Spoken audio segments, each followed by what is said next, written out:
Adelante. Hermano, vamos a terminar hoy. Terminamos hoy el tema de la aplicación de ley y evangelio con pensamientos finales, conclusiones, pensamientos, observaciones finales.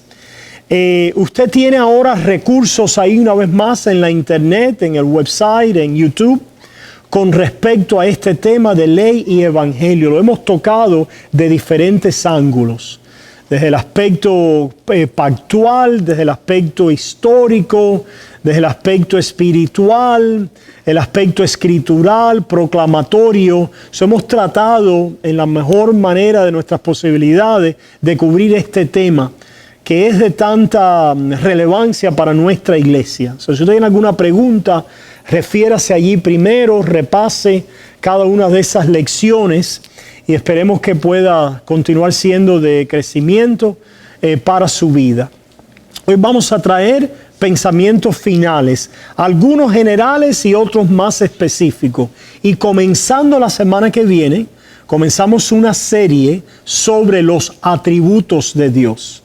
Vamos a estar enfocándonos en conocer los atributos de Dios. Y eso nos va a llevar varias semanas, es posible también que varios meses, como hemos hecho con esta serie de ley y evangelio.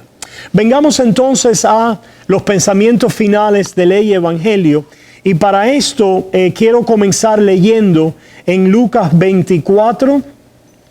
Lucas 24, simplemente 3 versículos para dar pauta a estas conclusiones finales que vamos a traer esta noche. Lucas 24, versículos 25 al 27, dice así. Jesús hablando, entonces Él les dijo: oh insensatos y tardos de corazón para creer todo lo que los profetas han dicho. ¿No era necesario que el Cristo padeciera estas cosas y que entrara en su gloria? Y comenzando desde Moisés y siguiendo por todos los profetas, les declaraba en todas las escrituras lo que de él decían. Con este pasaje nosotros somos recordados que todas las escrituras buscan un fin. ¿Cuál es el fin y el propósito de las escrituras? Comunicar a Cristo. Comunicarnos, entregarnos a Jesús como el cumplimiento de toda la obra que Dios en su consejo y en su voluntad había ordenado llevar a cabo. Manteniendo eso en mente, que las escrituras, toda enseñanza, toda proclamación, toda consejería al pueblo de Dios, lo que busca hacer es comunicar a Cristo, entregar a Cristo. Conoce para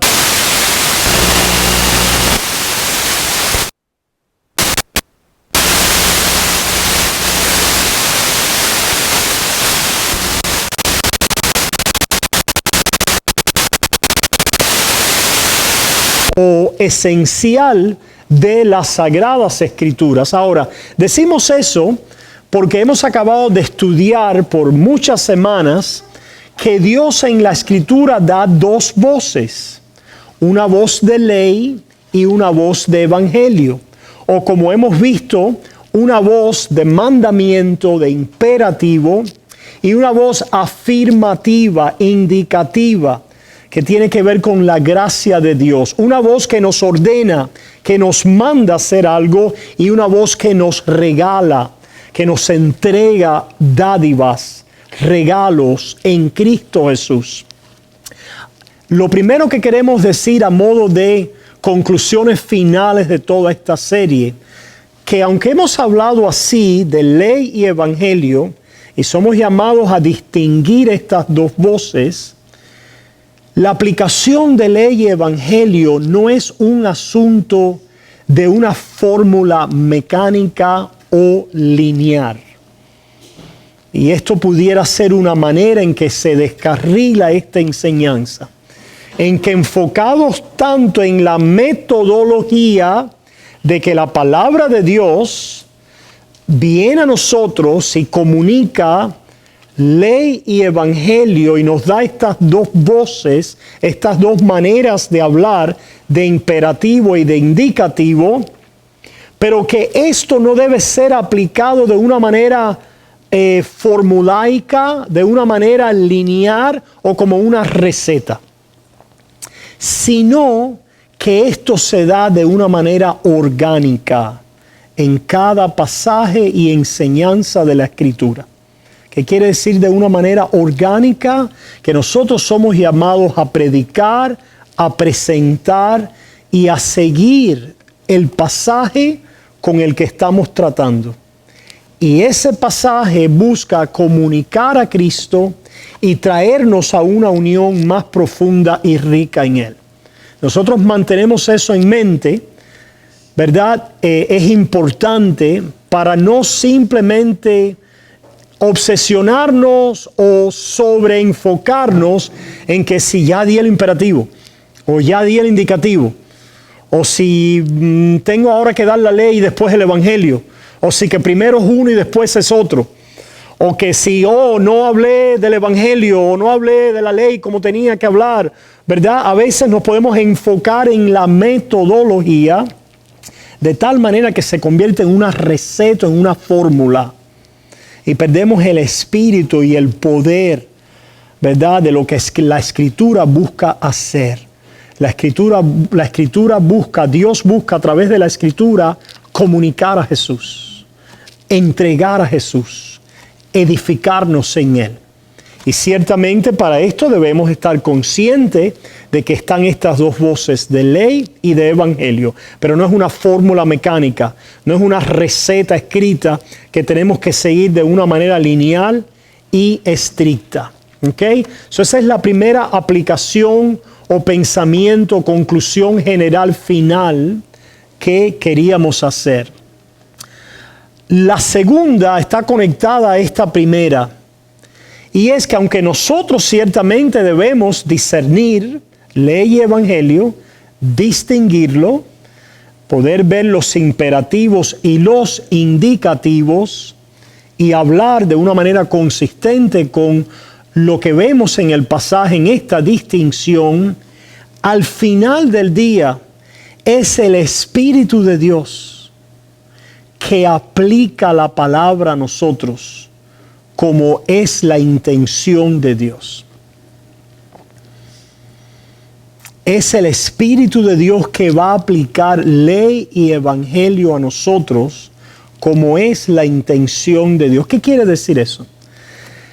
Que un pasaje que nosotros quizás estemos predicando y con la intención y correctamente comunicando como evangelio, como indicativo, Dios lo puede comunicar a la vida del que lo está escuchando de una manera imperativa, como algo que no está sucediendo en mi vida, como un mandato. Por ejemplo, nosotros podemos escuchar a Cristo decir: venid a mí los que estáis trabajados y cansados, que yo os haré descansar. Y eso ciertamente es un llamado afirmativo de gracia, un regalo que Dios nos quiere hacer, y debemos distinguir este llamado no como ley, sino simplemente como un llamado a descansar, como un llamado a poner los ojos en Jesús y descansar en Él.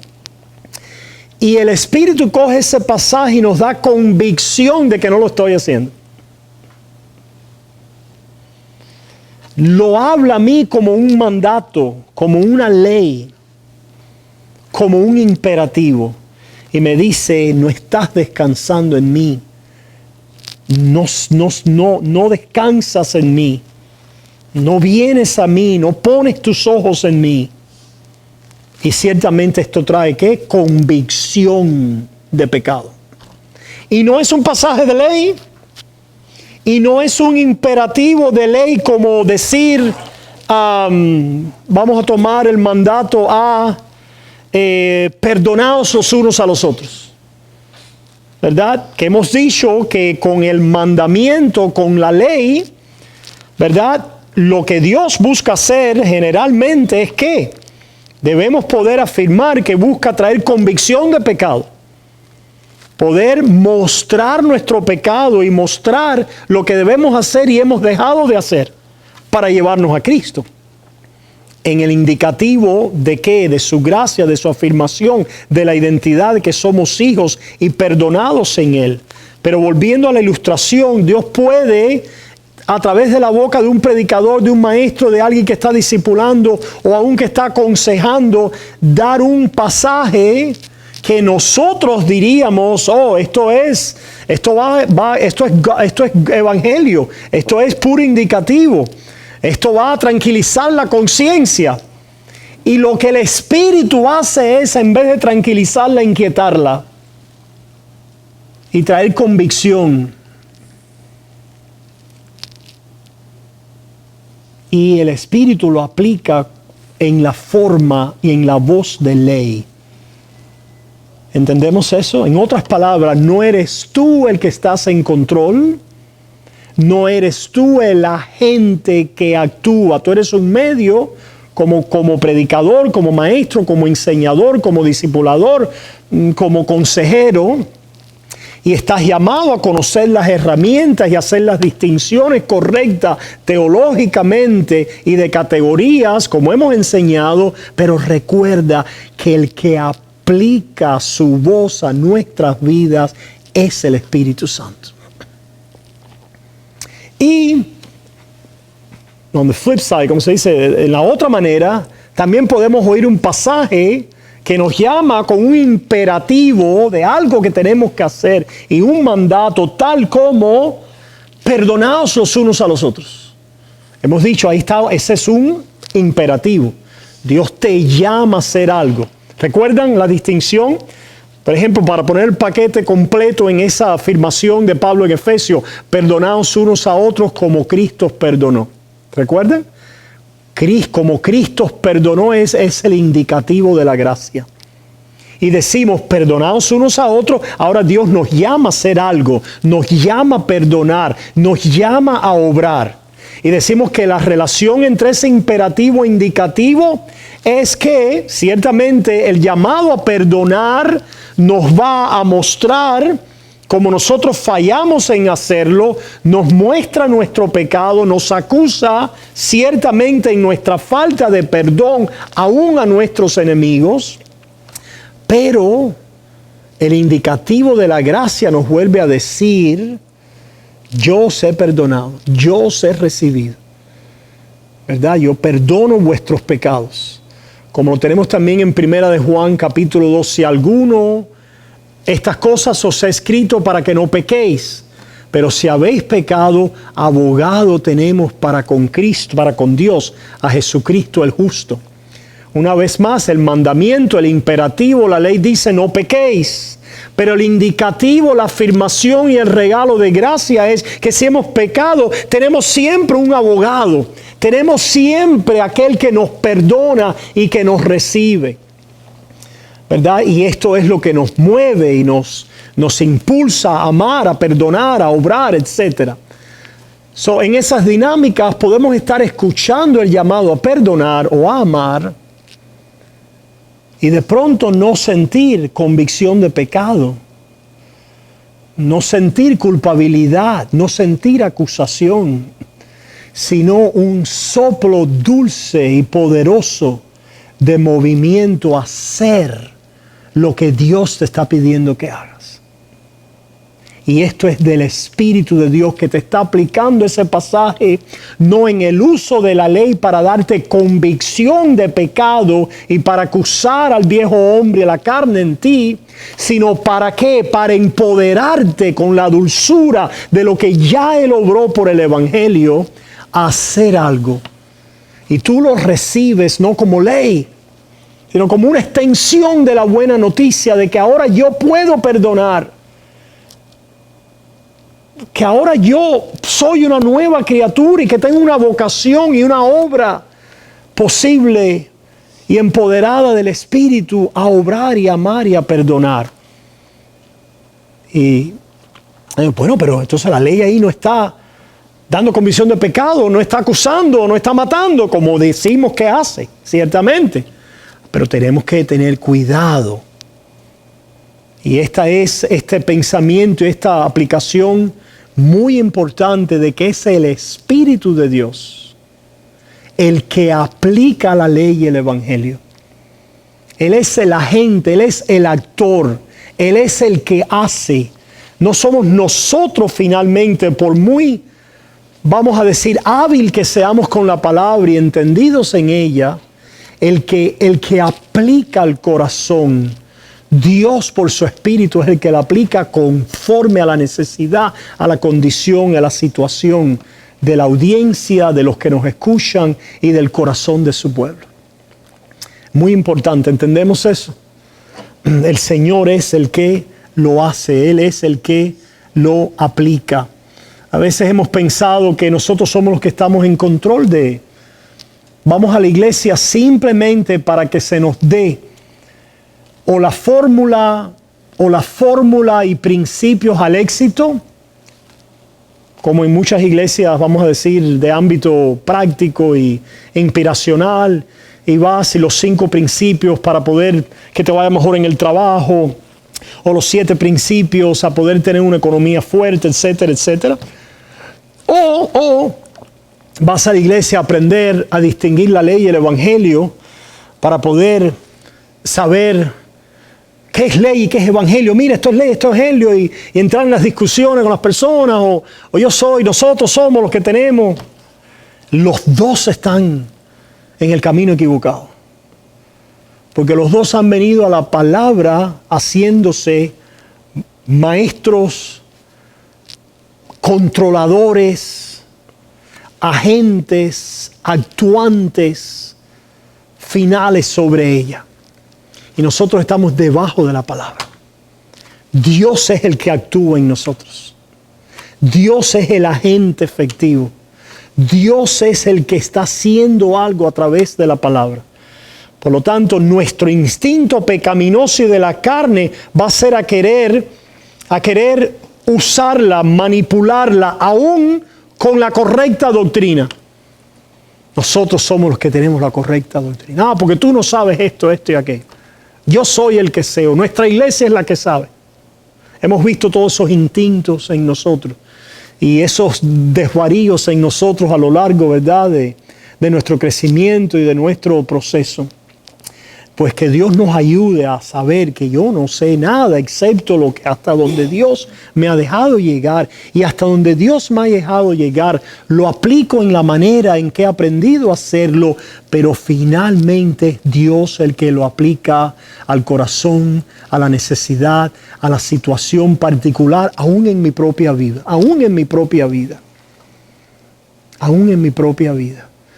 La Biblia no es un libro de recetas, de fórmulas o simplemente de proposiciones doctrinales a ser maestros de, to be master of, a ser expertos en, a poder tener voy ahora a la receta, como hacemos con una receta de cocina. Déjame ver, yo quiero hacer un flan, que tengo que traer huevo, azúcar, esto, aquello, y al final voy a tener un flan. Ah, no, pues si ahora tú sigues estos 5 pasos, al final del día vas a ser rico. O te va a ir bien en el trabajo. O no vas a sufrir, etcétera, etcétera. Este es el instinto, ¿verdad?, de una manera muy generalizada en lo que es el contexto moderno de la iglesia evangélica. No. A través de la palabra, Dios, por su Espíritu, interactúa con nosotros como el hacedor, el agente efectivo, el que está en control de nuestras vidas y del pueblo, para comunicarnos a Cristo, entregarnos a Jesús y hacer algo en nuestras vidas a través de esa comunicación. ¿Entendemos eso? ¿Alguna pregunta sobre esos 2 puntos? ¿O algún comentario? Pregunto comentarios sobre esos 2 puntos. ¿Tienen alguno? Ok, otra aplicación general, final, es que mantengamos, puede ser muy fácil también perder de vista con una visión de receta o de fórmula en ley, evangelio, en indicativo, imperativo, que la Biblia es una historia. Es la narrativa, la historia de los hechos poderosos de Dios en promesa y después en cumplimiento en su Hijo Jesús y después aplicado a su pueblo a través del Espíritu. ¿Qué quiere decir eso? Que cuando tratamos con un pasaje en particular, no solamente pensamos en ley y evangelio, en indicativo e imperativo, sino debemos posicionar ese pasaje, número uno, dentro del contexto del libro donde está.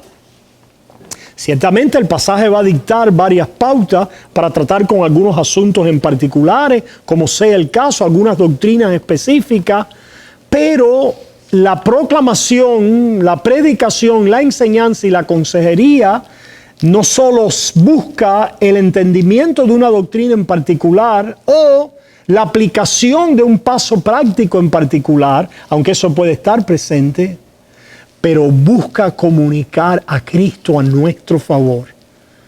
Unión con Cristo a su pueblo y nuestra posición y vida y riqueza y esperanza y recursos en Él. Por lo tanto, si nosotros siempre tenemos una visión muy estrecha del pasaje en ley y evangelio, podemos perder de vista la carta entera donde está ese pasaje. Y lo que Dios ha venido diciendo en la carta entera y el espíritu de ese pasaje. Alguien pudiera en la carta de Romanos enfocarse en un asunto particular, en Romanos 13 o 14, vamos a decir 12, 13 o 14, donde vienen aplicaciones muy prácticas y otros asuntos, y perder de vista el contexto, ¿verdad?, de la justificación en Cristo y nuestra vida de santificación y de ser conformados a su imagen a través de la muerte y la resurrección en Cristo. Eso nos está informando, aun cuando estemos dando un imperativo o un indicativo particular, nos está informando, ¿verdad?, el libro donde está ese pasaje. Y no solamente el libro donde está ese pasaje, sino el contexto testamentario donde está ese libro. Es decir, Primera de Tesalonicenses está en el contexto del Nuevo Testamento, que es el cumplimiento del nuevo pacto de gracia en la sangre de Cristo. No perdamos de vista ese contexto testamentario. Y lo mismo con el Antiguo Testamento. Si estamos tratando con una historia particular en la vida de Israel o de un patriarca, poder conectarlo, ¿verdad?, a saber que estamos en el tiempo antiguo testamentario profético de promesa en desarrollo histórico a Jesús y poder mantener eso en mente. ¿Qué pasa con la iglesia moderna evangélica y la proclamación de hoy que sacamos? Hacemos de la historia de David cómo derrotar a tus gigantes. En la historia de David no se trata de cómo derrotar a tus gigantes. Se trata en un momento histórico de cómo Dios, que ha prometido mantener a un pueblo para traer a la semilla que es Cristo Jesús y reconciliar a un pueblo y al mundo a través de esa semilla, sostiene al pueblo de Israel a través de sus reyes. Y es una respuesta de la gracia de Dios y la intervención del brazo de Jehová a través de uno de los caudillos de Israel para salvar a Israel en su momento histórico. Y que esto está apuntando a la persona de Cristo, que es finalmente el rey conforme al corazón de Dios y el rey mejor que David, que rescata al pueblo de sus pecados y de sus enemigos.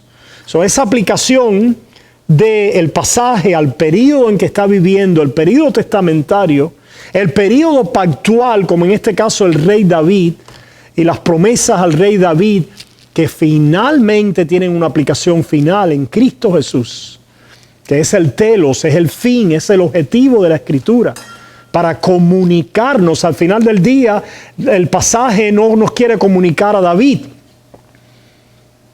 ni a la lección moral de David o a los pasos de receta de cómo derrotar a tus gigantes, sino nos quiere comunicar a Cristo, el rey más grande que David, el cumplimiento de aquellas promesas hechas al pueblo de Israel y al rey que se sentaría en el trono sempiterno, que es Cristo Jesús. ¿Se fijan? De esta manera empezamos a tener una visión y una proclamación, enseñanza, discipulado y consejería que no es formulaica de receta mecánica y simplemente estrecha basada en lo que estoy simplemente viendo en ese pasaje en particular, aunque tenemos que tratar con el pasaje en particular. Eso es con mantener una visión, un marco redentor histórico a nuestro trato de las Escrituras, para no simplemente, podemos perder con la aplicación de ley y evangelio ese marco, ¿verdad?, amplio y general de que Dios quiere comunicarnos a Cristo Jesús.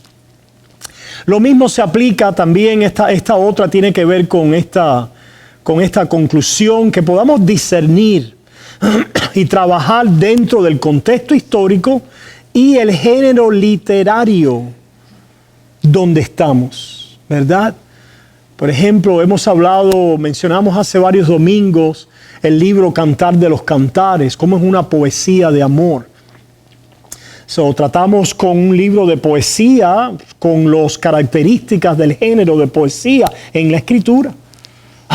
¿Dónde está la ley? ¿Dónde está el evangelio? Nos podemos perder ahí porque estamos entonces podemos descarriarnos al pensar de una manera formulaica, de receta, simplemente de prescripción en ley y evangelio, y no tratamos entonces con la riqueza poética que está en el pasaje, que simplemente nos está enseñando a través de esta poesía de amor y entre el amado y la novia y aquella que va a ser desposada finalmente, ¿verdad? Aquella historia de amor entre Cristo y su iglesia, y que nosotros somos desposados con nuestro amado y nuestra anticipación y deseo por Él en respuesta a la búsqueda del amado de nosotros. Tratar de esa manera, ¿verdad?, orgánica con el pasaje dentro de los géneros y el momento histórico. Lo mismo puede pasar, y de eso hemos hablado mucho, con el género bíblico de profecía y apocalíptico. Que el género bíblico de profecía apocalíptico es un género que nos habla a través de escenas, a través de teatro, a través de símbolos, a través de imágenes. Y también ahí tenemos que tener cuidado para poder ver cómo ese género, cómo ese momento histórico, cómo ese lenguaje profético y apocalíptico conecta, avanza, apoya el cumplimiento de Dios en Cristo y nuestra unión con Él y nuestra seguridad y esperanza en Él. Cristo es el filtro, el centro, el eje interpretativo. En ley y evangelio, ciertamente, con esta distinción en las diferentes maneras en que lo hemos visto, para traernos a una más profunda unión, arraigada unión, enriquecida unión con Él. ¿Okay? Y finalmente, en los pensamientos generales,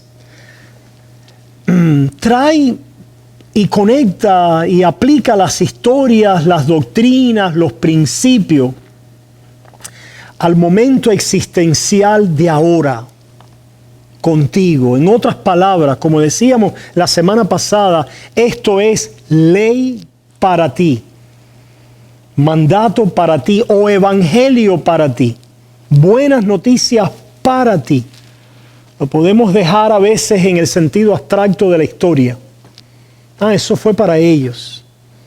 O en el sentido abstracto doctrinal. La doctrina de, no sé,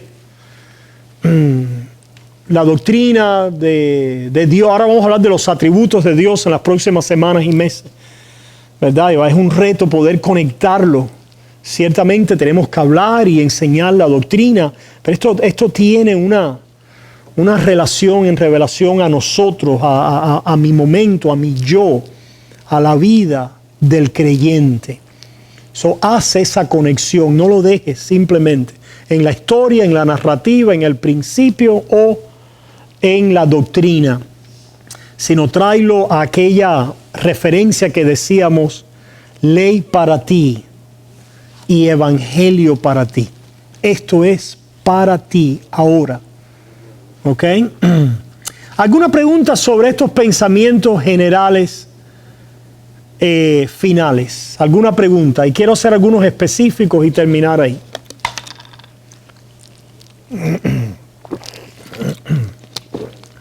Ok, movámonos entonces a los específicos. Y lo primero que queremos decir aquí es, de una manera específica, es lo que es el fallo muchas veces en nuestras vidas y en la iglesia evangélica contemporánea por lo general, que es mezclar, confundir o unir la ley y el evangelio. Mezclar, confundir, unir la ley y el evangelio. ¿Cómo lo hacemos?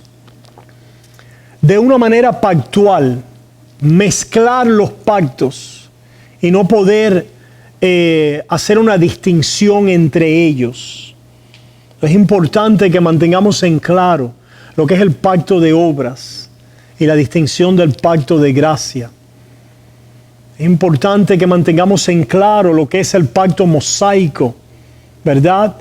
Y la promesa dada a Abraham, o el pacto de gracia en promesa y el pacto de gracia en cumplimiento en la sangre de Cristo. Si no hacemos eso, vemos a Cristo como un nuevo Moisés, en el sentido de un nuevo legislador, de alguien que simplemente profundiza la ley y nos dicen tienen que cumplir la ley para ser salvos. Y para poder recibir la bendición tienen que cumplir todos los mandamientos que Moisés dio, más todo lo que yo he añadido. Y eso es algo que predomina hoy en la iglesia evangélica. No hay hay una mezcla de ley y evangelio. Hay una mezcla de pactos. No conocemos los pactos de la Escritura. Los pactos teológicos que tienen que ver con la promesa de gracia, conforme al pacto de redención en Cristo Jesús, y el pacto de ley que le fue dado, de justicia, que le fue dado al primer Adán, y que después es en detalle hablado al pueblo de Israel bajo Moisés, con condiciones de obediencia a la ley para su prosperidad en la tierra de Canaán. Nosotros no entendemos y no vemos en la Biblia, ¿verdad?, la distinción pactual, pues simplemente el evangelio es destrozado por esa mezcla, ¿verdad?, de aplicación. Otro ejemplo de esto es en el plano espiritual, ¿verdad? En el plano espiritual de nuestra vida con el Señor, donde nosotros condicionamos la gracia y el evangelio a nuestra santificación y nuestras obras. Condicionamos, hablamos del evangelio, hablamos de Cristo Jesús, y hablamos que Dios dio a su Hijo, hablamos de la gracia, hablamos de la fe, pero al final del día, lo que determina, al final del día, lo importante, lo que es determinativo es que yo obedezca a la ley de Dios y que yo esté santificándome y que yo esté dando frutos y que yo esté obrando, y eso es lo que hace el evangelio. Eso es lo que me asegura como evangelio. Eso es de lo que depende el evangelio. Y esto también es general, diseminado entre la mayor parte de la iglesia evangélica hoy. El evangelio y nuestra salvación no depende de nuestra santificación, obras o frutos de obediencia. Ciertamente todo aquel que es justificado está siendo santificado. Todo aquel que recibe el don de la gracia de Dios, el perdón y la misericordia divina, estará en algún grado dando un fruto de obediencia, de amor a Cristo, al prójimo y a su pueblo. Ciertamente la fe verdadera obra. Pero nosotros no somos justificados sobre la base de nuestras obras, de nuestra santificación o de nuestros frutos. Y esa es una manera en que mezclamos, confundimos la ley y el evangelio en el plano espiritual. Dios justifica al impío, al malo, como malo has sido justificado. Tu justificación no depende nunca de ser bueno. Dios justifica al impío aparte de las obras. Tus obras nunca entran en la ecuación de ser justificado. Fuiste justificado sin obras. El resultado, la consecuencia, el fruto de esta gracia sin obras, sin méritos, sin tu calidad de bondad o de cristiano, de santificación, es que comenzamos a amar, a dar frutos, a caminar en obediencia, etc. Pero no prediquemos, enseñemos, aconsejemos de tal forma que condicionemos el evangelio y la justificación a la santificación. Recordamos una vez más ese pasaje, ¿verdad? De 1 de Juan capítulo 2, estas cosas os he escrito para que no pequéis. Mas si habéis pecado, abogado tenemos para con Dios. ¿Se fijan? No hay un momento donde nos dice, si habéis pecado, el abogado se cansó. Se fue de la corte. O los términos de la mujer sorprendida en adulterio. Ni yo te condeno, vete y no peques más. Esos términos y ese orden se mantienen.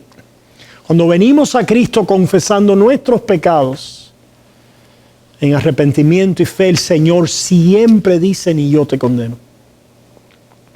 Y te vuelve a decir, vete y no peques más.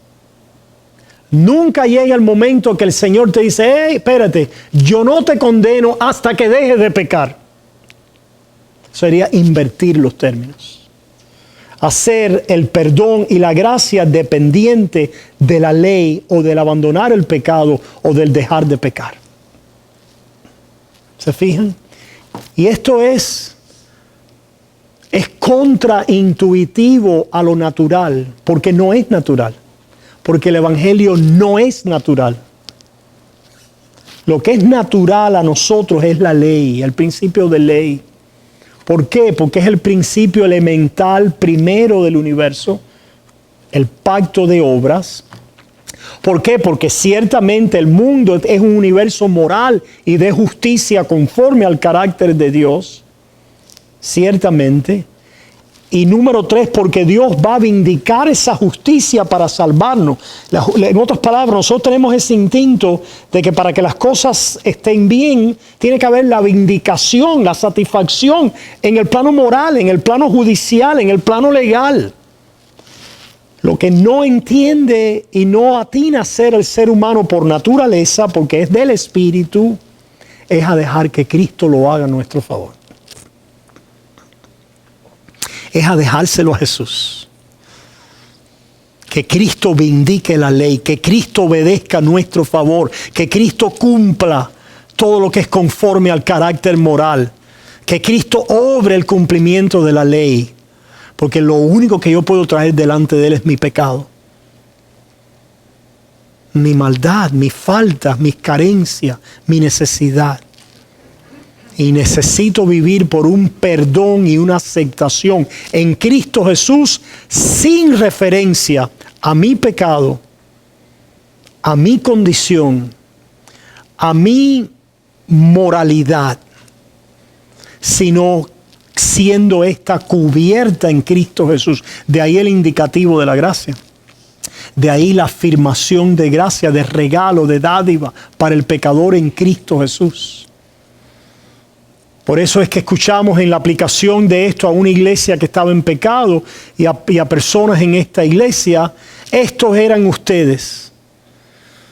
Dios, no heredarán el reino de Dios, estos, los avaros, los fornicarios, los estafadores, los ladrones, los adúlteros, no heredarán el reino de Dios, ciertamente. Este es el contraste del pueblo de Dios con los que no son pueblos de Dios. ¿Y cuál es el contraste? Lo que sigue diciendo Pablo en el pasaje no es que nosotros hemos dejado de hacer estas cosas por la obediencia a la ley y por tanto vamos a entrar en el reino de Dios. Sino lo que dice Pablo, y esto eran ustedes, ya no lo son, no porque ustedes han obedecido toda la extensión del cumplimiento de la ley, sino porque ya habéis sido lavados, ya habéis sido perdonados, ya habéis sido santificados en el sacrificio de Cristo. Es la afirmación de gracia en la cual nuestros pecados y la convicción y el conocimiento de ellos son lavados, son perdonados, son cubiertos y ganamos una conciencia pura, limpia y santa por el afirmativo de la gracia, esto es, del Evangelio que perdona, nos justifica y nos recibe sin nuestras obras. Y esto trae y nos lleva al imperativo de obrar y al mandamiento de ley, por gracia. La gracia de Dios nos enseña a vivir. ¿Qué quiere decir esto? Como decíamos, al comunicarnos a Cristo y nuestra unión en Él, y a la gracia de Dios que se profundiza cuando vemos nuestros pecados, nuestras maldades, nuestras insuficiencias, nuestras carencias, nuestra debilidad. La gracia de Dios profundiza aún más el valor, la suficiencia, el tesoro y la esperanza y las riquezas de lo que Cristo ha obrado a mi favor y lo que yo soy en Él por gracia a través de la fe. ¿Se fijan? Esto no está haciendo que la santificación, las buenas obras y los frutos es en lo que dependa la gracia de Dios, sino al contrario. La santificación, las buenas obras y los frutos proceden de una más profunda afirmación y arraigo en la gracia, el perdón y la misericordia divina. No, pastor, si usted hace eso es una licencia para que los hombres pequen. Y esta ha sido la confusión de la iglesia evangélica sobre ley y evangelio, que es la ley lo que santifica a un pueblo. Y es la gracia de Dios lo que lo hace. Aquella persona que tenga que vivir por el temor a la ley y al juicio, o no ha crecido mucho en gracia, o no conoce bien la gracia, o no ha nacido de nuevo. Porque se mueve simplemente por ley, por temor a juicio. No se mueve en libertad de amor, de donde el que teme no ha sido perfeccionado en amor, porque el amor echa fuera el temor. Nosotros le amamos a Él porque Él nos amó primero. ¿Verdad? Esto es amor, no que nosotros lo hayamos amado, sino que Él nos amó y se entregó a sí mismo, entregó a su Hijo para hacer la propiciación de nuestros pecados. Ese constante comunicar de Cristo y nuestra unión a Él en ley y evangelio, en la palabra, nos santifica. Nos asegura, nos da una conciencia de paz, de tranquilidad, de libertad para amarle, para buscarle, para levantarnos del pecado, para querer agradarle. ¿Cuál es el motivo? La adoración y la gratitud. ¿Qué tengo que hacer yo ahora que no tengo que hacer nada para ganar el favor de Dios? ¿Qué tienes que hacer? Agradecerle, adorarle, saber que le perteneces y que eso es irreversible. Y que eres su hijo, que esta es tu identidad. Y esto es lo que habla, lo que declara sobre nuestras vidas. Lo que Dios declara sobre nuestras vidas en Cristo Jesús es lo que empieza Él a obrar en nuestras vidas prácticas. Él te dice santo en Cristo Jesús y comienza a obrar frutos de santidad. Él te llama perdonado en Cristo Jesús y comienza a obrar en ti frutos de perdón a otros. Él te llama amado, escogido y precioso en Cristo Jesús y tú comienzas a ser liberado para amar, para tratar a otros bien, con benevolencia y misericordia en Cristo Jesús. Ese es el poder del Evangelio, pero lo hemos mezclado con la ley, lo hemos diluido en la ley. Como no sabemos qué hacer con el Evangelio, porque el Evangelio te quita el control. La ley dice el que haga estas cosas. Y como nosotros queremos hacer, eso es lo que conocemos, voy a ir a la iglesia para que me dé las pautas, las recetas, la fórmula, las cosas que yo puedo manejar y controlar. Pero a la iglesia a oír, eres perdonado, eres amado, eres cubierto. Sí, hay pecado, hay inseguridad, hay deficiencias, hay vergüenza, hay culpabilidad en tu vida. Hay hechos malos en tu vida. Pero en Cristo Jesús, a través de la fe en Él, tú eres amado, eres limpio, eres santificado, eres su hijo. Tienes una esperanza, tienes un reino, tienes una herencia. El oír esas cosas, que es la forma en que Dios obra en nuestras vidas, nos pone a recibir a una persona, a recibir la gracia de Dios, a Dios obrar en nuestros corazones. Nos pone en presencia de alguien que nos asombra para que le adoremos y que nos lo regala todo para que le agradezcamos y que nos asegura para que obremos.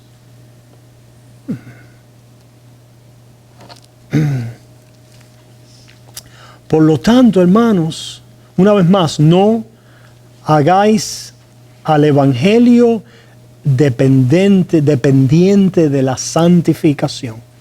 Es la manera en que usualmente lo ponemos por nuestra manera de hablar. ¿Ok? Finalmente,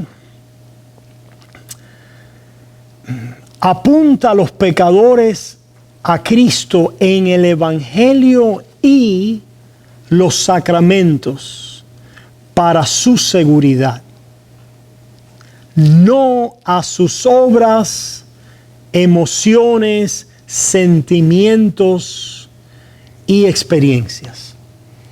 Y aquí yo sé que lo que causa algún tipo de eso es la palabra sacramento, evangelio y sacramentos. Y vamos a explicar y detenernos aquí un momentico, ¿verdad?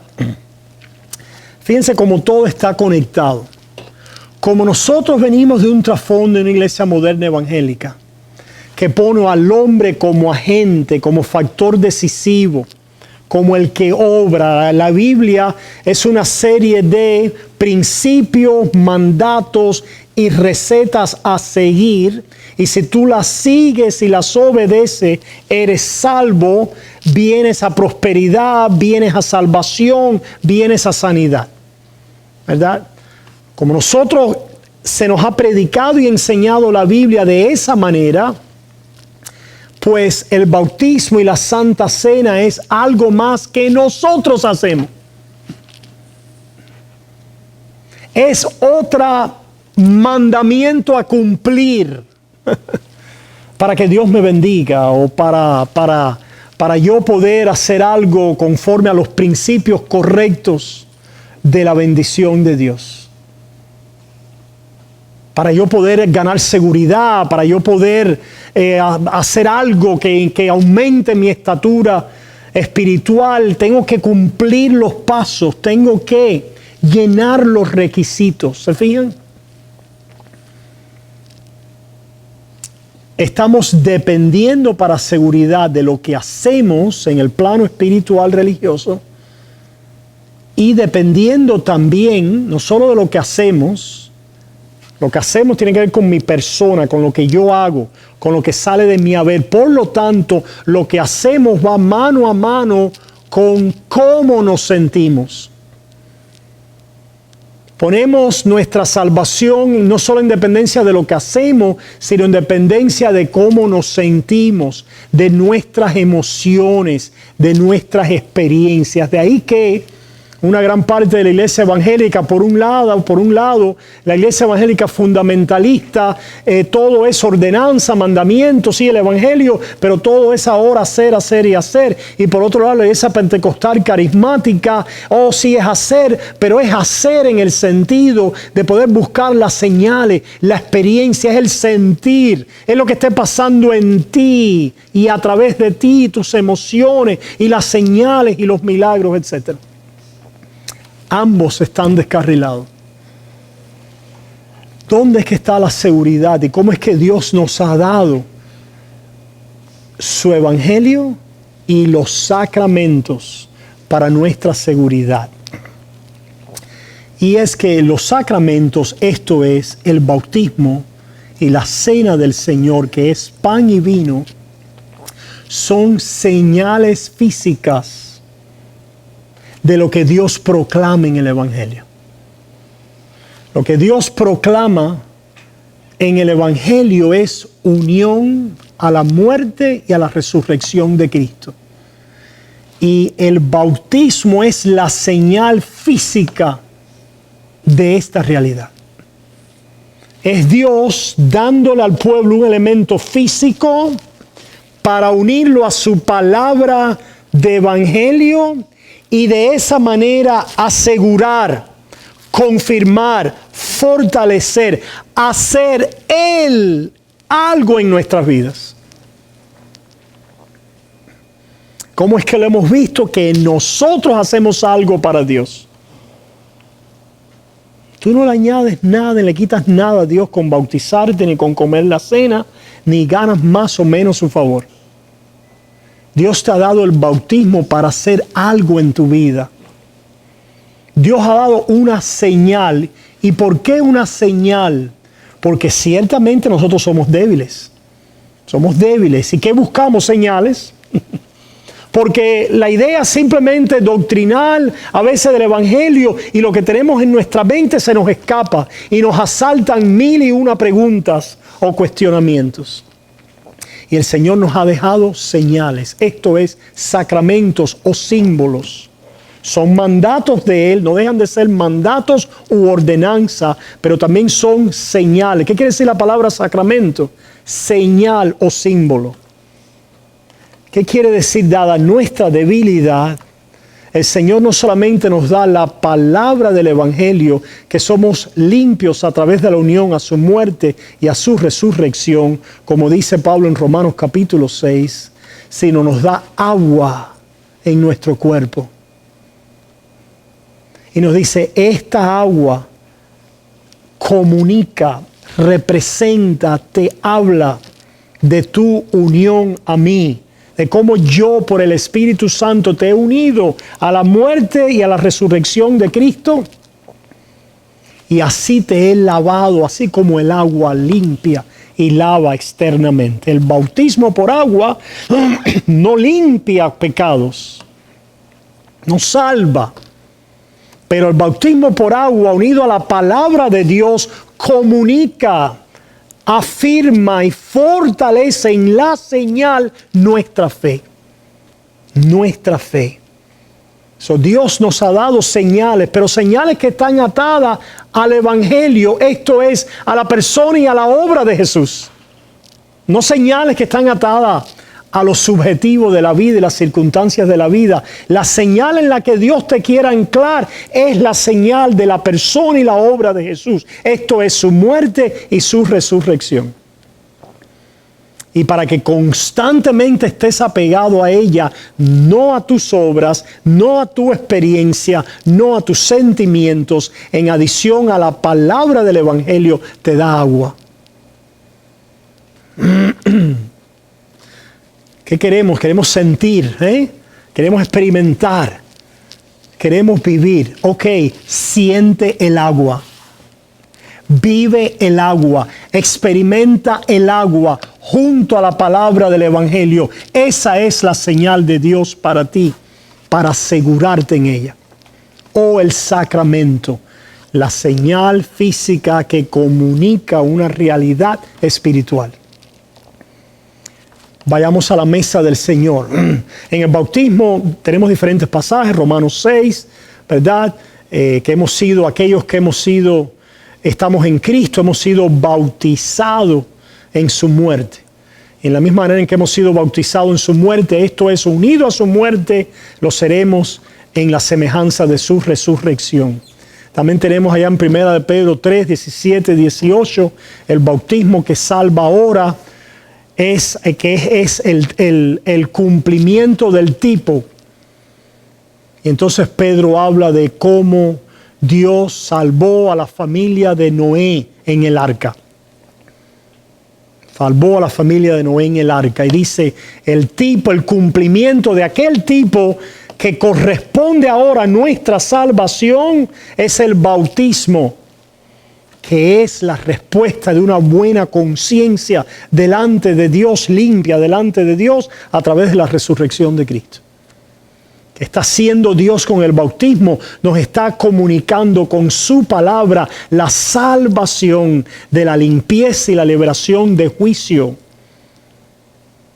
del juicio de la ira de Dios, habiendo sido limpiado, habiendo sido muerto y resucitado, unido a la persona de Jesús. La cena del Señor, Pablo dice, no es la cena del Señor, participación con Cristo, y que somos cuerpo, que somos carne de su carne y que somos hueso de sus huesos. Dios nos da estas señales físicas porque nuestra salvación es una salvación física, aparte de ser espiritual también.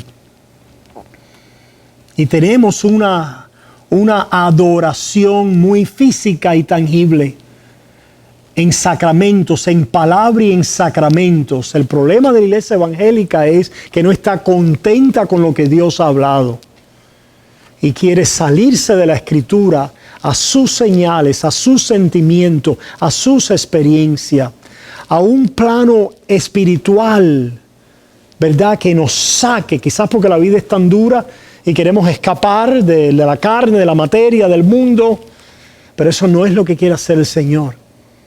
El Señor lo que nos quiere es agarrar y anclar en este mundo con la seguridad de nuestra esperanza.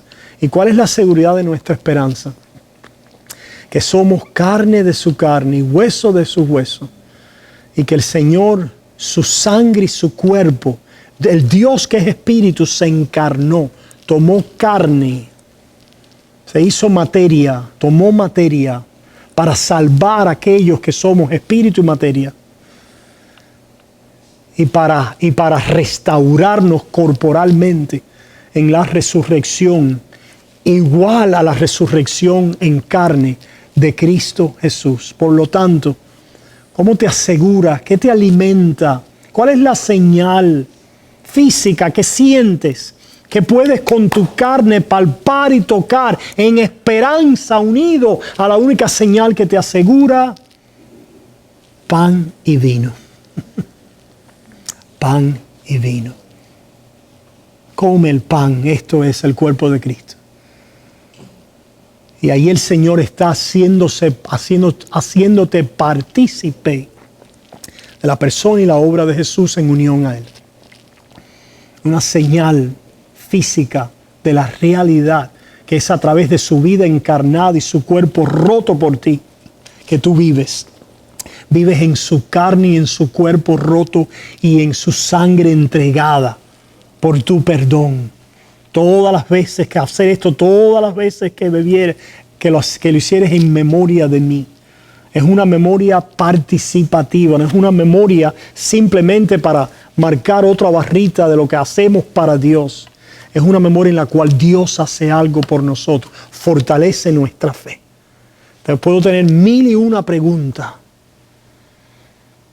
Pero me siento a la mesa del Señor y voy a comer lo que el Señor me ofrece, que está fuera de mis preguntas, de mis cuestionamientos, de mis debilidades, de mis pecados. Esto es Cristo a mi favor encarnado y me da a comer pan y a beber vino. Y en esta seguridad de mi necesidad física y espiritual, el Señor me fortalece. Esa es la idea del sacramento, que es una idea que la iglesia evangélica moderna perdió, pero que la iglesia reformada rescató de la iglesia católica romana, y las aberraciones de la iglesia católica romana en cuanto al sacramento y la transubstanciación y el ex opere operato de que Él obra independientemente de la fe de la persona, etcétera, etcétera. Hay correcciones que trajo, ¿verdad?, los reformadores a estas doctrinas bíblicamente hablando, pero allí está, hermanos, nuestra primera fuente de seguridad y de afirmación. Cuando nos examinamos y la ley hace su obra en nosotros, salimos a la persona y a la obra de Cristo a nuestro favor. Finalmente, y terminamos ya, la ley se la damos de una manera muy clara y fuerte y específica a aquel pecador que está complacido y cómodo con su pecado. Dale ley a aquel pecador cómodo, complacido, justificado a sí mismo y asegurado a sí mismo en su pecado. Déjale caer el peso de la ley. Es lo que Cristo hizo con el joven rico. Cristo no le predicó el evangelio al joven rico. ¿Qué es lo que hace la iglesia hoy? Piensa que ese es el evangelio. Cristo le predicó, ese es el evangelio. Mira, vende todo lo que tienes y dado a los pobres. ¿Cuánto cumplieron aquí ya? ¿Qué obra has hecho como evangelio para salvarte? Cristo no le predicó el evangelio al joven rico. Le predicó la ley en toda la aplicación personal y necesaria que requería aquel corazón que pensaba y que vino a Jesús con la premisa de que qué puedo yo hacer y qué debo hacer para heredar la vida eterna, llamándolo a Jesús Maestro bueno, asumiendo allí en aquella declaración que Él también era bueno y que por lo tanto merecía la vida eterna. Y Jesús inmediatamente, conociendo los corazones y con la lectura correcta de la necesidad de aquel pecador, le aplica la ley en toda la extensión de lo que era la falta y la necesidad de aquel hombre. ¿Para qué? Para que él, vendiendo todo lo que tenía, se lo diera a los pobres, fuera salvo. No, para que él pudiera entender que no había cuidado y mantenido los mandamientos desde su juventud y que era un pecador. Y de esta manera pudiera clamar por misericordia. Y el perdón de la gracia de Dios en el evangelio le abrazara. A un pecador no arrepentido, fortalecido en su pecado, presuntuoso, arrogante, orgulloso, lleno de sí mismo o en pecado y justificándolo, etcétera, dale la ley. Dale la ley. A un pecador quebrantado, cargado, entristecido, cargado por su pecado, por su maldad, encorvado por el peso de su pecado. No te pongas ahora a pedirle que haga algo para que sea salvo o para que sea reconciliado con Dios. Dale la palabra de regalo, de perdón. Los pecados son perdonados en Cristo Jesús. Eres perdonado, no tienes por qué. Yo veo que estás quebrantado, que estás roto, veo esta carga, esta culpabilidad que llevas. Cristo murió por ti, por pecadores como tú. La sangre de Cristo es suficiente para cubrir ese pecado. Él te recibe, Él te dice, estoy aquí para ti. Entra en el descanso, en el gozo de Él. Dale el regalo a ese pecador cargado. ¿Verdad? Es lo que hizo el Señor. ¿Verdad? Con aquel que entró en el templo, ¿se acuerda que estaba orando? Miserable de mí, pecador. Y se salió de ahí justificado. Justificado. Y esto también lo tenemos que aprender en nuestras propias vidas, en nuestra propia, por supuesto. Por eso es que necesitamos la iglesia, el cuerpo. Porque a veces, por mucho que a veces nosotros tratamos de aplicar nuestra palabra a nosotros mismos, no tiene la misma fuerza o efectividad que oírlo de otro. Ya sea en una amonestación de la ley o ya sea en una afirmación de perdón que necesito oír de otro. Que necesito oír de otro. Como esto es una historia jocosa, pero Lutero tenía una conciencia muy despierta bajo la ley y vivía. Dice que él era el mejor de los monjes antes de haber conocido el evangelio. Se estaba matando con dietas rigurosas, no se tapaba por la noche del frío, si seguía así se iba a morir. Y él venía y se confesaba con su confesor, ¿verdad? Y era algo constante y varias veces al día. Un día el confesor le dijo, oye, Lutero, por favor, ve y peca algo significativo, después ven a ver. Ven y tráeme algún pecado. Porque tenía una obsesión en su conciencia, ¿verdad? Y esto lo ofrece también Lutero después, creo que a Staupitz, en un momento, a uno que era el capellán de la corte, en un momento determinado. Él aprendió el Evangelio, Dios le reveló el Evangelio. Dice, cuando se le reveló es como que las puertas del paraíso le fueron abiertas. Cuando él oyó en ese pasaje, ¿verdad?, la justicia de Dios, que salva al pecador, que justifica al pecador. No la justicia que condena, sino la justicia de Dios en Cristo, que salva, que justifica al pecador, al impío. Ahí dice que los cielos le fueron abiertos. Un hombre imperfecto, ¿verdad?, como todos nosotros y muchos de los hombres, pero que ciertamente Dios usó con todas sus imperfecciones, sus pecados y sus maldades, como también nosotros tenemos, para traernos a esta distinción de la ley y evangelio. Es algo que procede mucho de sus enseñanzas, y los reformadores que sucedieron también las tomaron. Y en algunos las aplicaron bien, otros las aplicaron mal, pero es algo que creemos que es valioso de la sombrilla reformada de nuestra fe cristiana evangélica. Por eso es que nosotros hemos dicho, debemos beber de todo lo que sea bueno, de lo cual podamos aprender.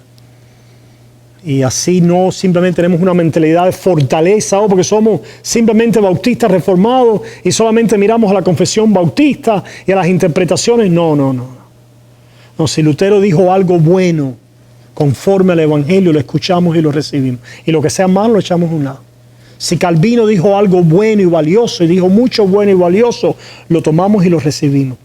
Si fulano de tal, y de esa sombrilla reformada, que tenemos una historia grande ahí, y un grande vertiente doctrinal, confesional, hemos recibido, ¿verdad?, todas estas riquezas que nos ayudan a poder entender y aplicar mejor la palabra de Dios. Y si estás en alguna duda, finalmente, en algún momento, pues esta es la última aplicación específica, pensamiento específico. En alguna duda, no, lee Evangelio, lee. Deja que el Evangelio prevalezca. Deja que el Evangelio predomine. Da la palabra del Evangelio. No vas a estar mal nunca al darla. Amén.